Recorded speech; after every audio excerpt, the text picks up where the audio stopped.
कायम करके उस गुरु रूप की खोज करोगे, वो तुम्हें अपने आप इतनी आसानी से मिलेगा कि आप कहोगे कि ये तो हमारी मूर्खता की बात थी, लेकिन बाहर नहीं मिलेगा, पत्थर पानी में नहीं मिलेगा, पूजा मंडप में नहीं मिलेगा। है वो आत्मदेव तुम्हारे अंदर बैठा हुआ है, और उसको करने के लिए उस 10वें द्वार की खोज आपने करनी है। 9 द्वारों की जो जरूरत की चीजें हैं उनके लिए हम सब भटकते हैं, सारे जीव भटकते हैं। दिन निकलते ही हर जीव रोजी रोटी के लिए भागना शुरू कर देता है, लेकिन उसकी किसी को परवाह नहीं है। इसीलिए संत महात्माओं ने, जिन्होंने इस राज को जानना चाहा, उन्होंने भूख प्यास राजपाट सुख शरीर के सब त्याग दिए। लेकिन संतों की महिमा गानी चाहिए हमने। इस युग में इस जीव के कल्याण के लिए उन्होंने इतना छोटा रास्ता क्या कह दिया कि अपने शरीर को भी सुखी रखो, दुनिया परिवार में भी सुखी रहो, लेकिन वो रहते हुए सूरज शब्द की कमाई घर में बैठे कर सकते हो। ये गुरु भक्ति है। और गुरु सूक्ष्म से सूक्ष्म और छोटे से छोटा और सरल से सरल मार्ग इस जीव को बताता है। ना उसमें कोई बंधन है, ना कोई छोड़ने की जरूरत, छोड़ना पड़ता है अपनी आदत को, जो हमने संसार में अपने आप को इतना फंसा लिया है कि उससे सुलझाना आसान नहीं है। इसीलिए इस गुरु पर्व को, इस गुरु पूर्णिमा को, पूर्णिमा तो इसलिए है कि पूर्ण को ही पूर्ण नाम दिया गया है। तो गुरु, हम सब भी पूर्ण हैं, ये आत्मा भी अपने पूर्ण है। परमात्मा पूर्ण में पूर्ण को पूर्ण में मिला दिया जाए तो पूर्ण ही रहता है, पूर्ण में पूर्ण काट लिया जाए तो पूर्ण ही निकलता है। तो उससे निकली हुई ये जो हमारी रूह है, ये पूर्ण है, अपूर्ण है ही नहीं। लेकिन अपने कर्म करीने के कारण इनमें फंस के ये अपने असली रूप को भूल बैठी है। इसके रूप को जनाने के लिए गुरु ने क्या किया कि शब्द धुन सुना के, जिस प्रकार से भृंगी मरे हुए कीड़े को ला के पकड़ के ले आती है, जिंदे कीड़े को भी पकड़ लेती है, उसको मार के मिट्टी के घरोंडे में बंद करती है, और फिर उसको अपनी शब्द की धुन सुना सुना के उसको जिंदा करके अपना रूप दे देती है।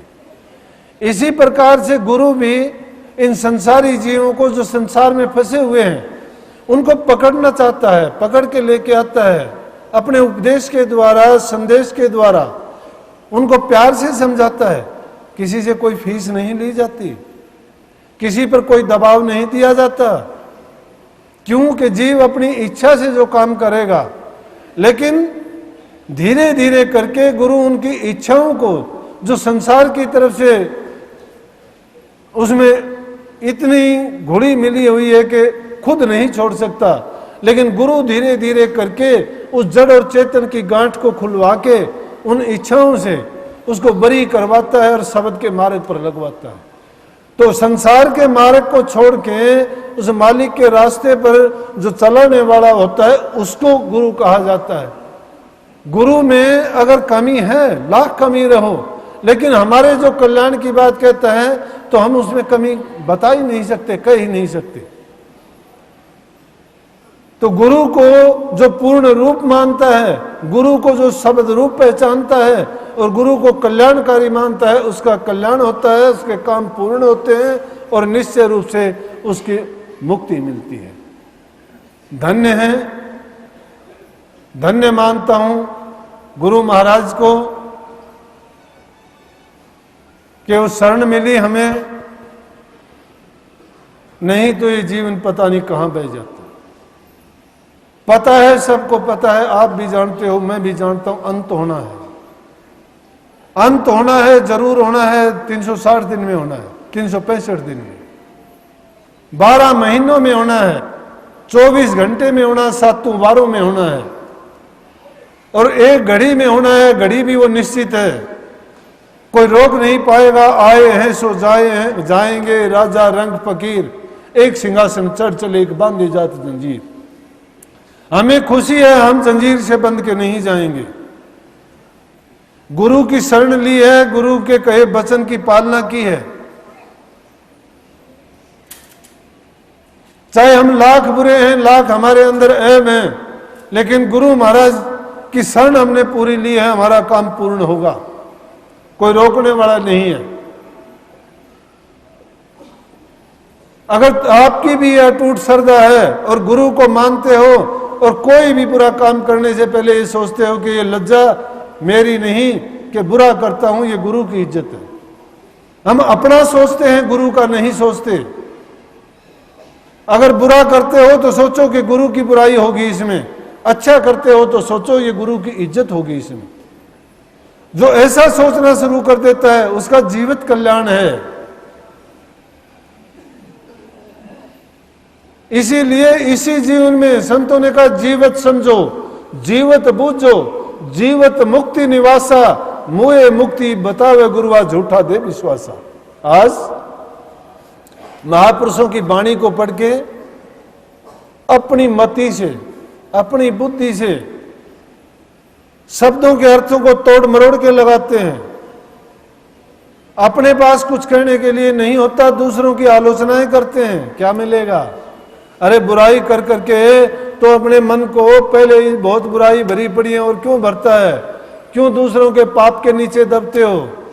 क्या अच्छाई करोगे, क्या लेके जाओगे, क्या दूसरों को सिखाओगे? अगर तुम्हारे पास कुछ करने के लिए होता है तो अच्छी चीज दो किसी को, जिससे कल्याण हो। हम भी सत्संगों में आते हैं, कुछ लेने के लिए नहीं आते। अगर आप सत्संग में आए हो, मैं कितने प्रेमियों को देखता हूं एक छोटी सी बात के लिए। मुझे खुशी तो है कि बहुत प्रेमियों ने उनका त्यागन कर दिया। छोटी से छोटी बीमारी है, हुक्का बीड़ी सिगरेट नहीं छोड़ सकते, आप गुलाम बने बैठे हो। एक प्रेमी मिला, मैंने उसको बार बार कहा, गांव का नाम नहीं लूंगा, वो उसको नहीं छोड़ सका। नीचे नाड़ करके कहते नहीं छोड़ी है, गर्दन हिलाता, जबान से नहीं बोलता। क्या फायदा लेगा वो? बोलो। जिसको स्पष्ट रूप में ये कह दिया, और बुराइयां तो मन में छिपी हुई हैं, जो जाहिर में प्रकट, जो बाहर दिखाई देती है, वो बुराई नहीं छोड़ सकते हम। क्या अगर बुराई चौक तो मेरा उसमें अच्छा होगा? क्या आप में अच्छाई आ जाएंगे तो क्या अच्छाई मुझे मिलेगी? लाभ और हानि दोनों में आपका है। अच्छा अगर करोगे तो अच्छा आपका होगा, बुरा करोगे तो बुराई भी आपकी होगी। दूसरे देखने वाले लोग कह देंगे जाता सत्संग में है, इसको ये काम करता है। अरे सत्संगियों को तो दुनियादार वैसे नहीं बख्शते। उनमें कोई काम हो जाता, कोई आदमी मरता है, बोला तू तो सत्संगी था, तेरा क्यों मरा? किसी का नुकसान होता है कि तू तो सत्संगी था, तेरा नुकसान क्यों हुआ? अब कितनी बात किसको एक मिनट में समझाई नहीं जाती कि ये देह धर के हम क्यों संसार में आए थे और उसका परिणाम क्या होगा। आज जो भोगते हैं वो प्रारब्ध है हमारा, करके आए थे, लेकिन जो आज जो करते हैं वो आगे का प्रारब्ध बनाते हैं। आज हंस खेलो, मजा उड़ाओ, खुश हो जाओ कि मैंने ये कर लिया, लेकिन आगे जमपुर बांधे जाओगे, बेड़ियों में जकड़े हुए जाओगे। लेकिन जिन्होंने नाम को अपना लिया और बुराइयों को त्याग दिया, वो सिंहासन चढ़े हुए जाएंगे, वो साफ मन से जाएंगे, उनकी रूह पर, आत्मा पर कोई वजन नहीं होगा। लेकिन ऐसे जो पापी, दिल के पापी हैं, उनका पाप उनको वैसे ही खाता रहता है। रात दिन उनकी सोच हमेशा बुराइयां सोचने में लगी रहती है कि मैं क्या करूं, क्या ऐसा वैसा करूं, कौन सा तरीका अपनाऊं। एक काम के लिए लाखों झूठ बोलते हैं, लाखों झूठ बोलते हैं। उस झूठ का पता भी लग जाता, अगला फिर भी अपने आप को चालाक समझता है कि मैंने ये चालाकी कर ली इससे। अरे चालाकी क्या कर ली? तू ठगा गया, तूने पाप अपने सिर पर और रख लिया। हम सत्संगों में आते हैं, यहाँ इतनी बात सुनते हो, जाने के बाद बहू बेटी है ये अपने सास ससुर की सेवा नहीं करती, उनको जबान से भी ऐसी तीर चलाते हैं। सत्संग में क्या फायदा उठाओगे? ऐसे तीर चलाते हैं कि उनको भून के रख देते हैं, जला देते हैं।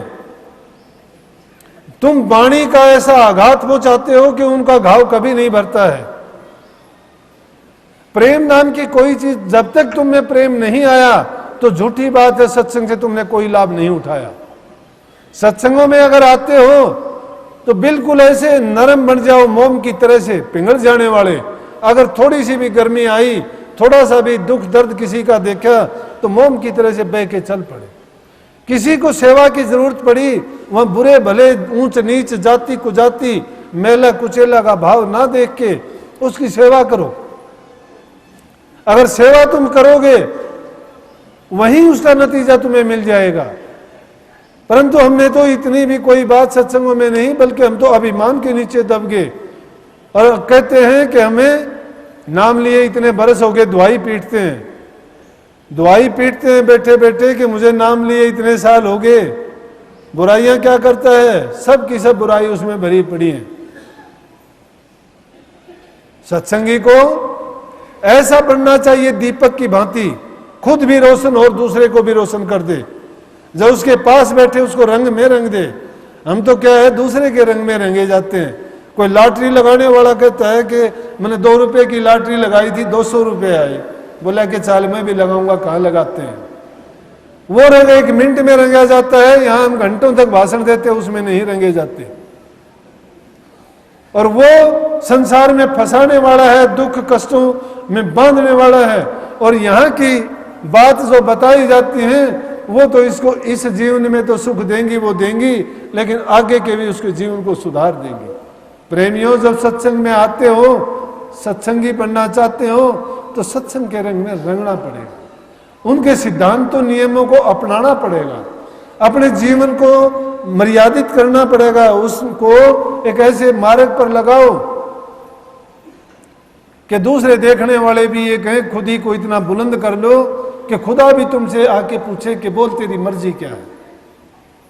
जो अपने आप को इतना बुलंद कर लेता है, उर्दू में है, खुद ही को कर बुलंद इतना कि खुदा बंदे से ये पूछे कि बोल है बंदे तेरी रजा क्या है। इतना बुलंद करो अपने आप को, लेकिन ये चीज यूं नहीं मिलेगी।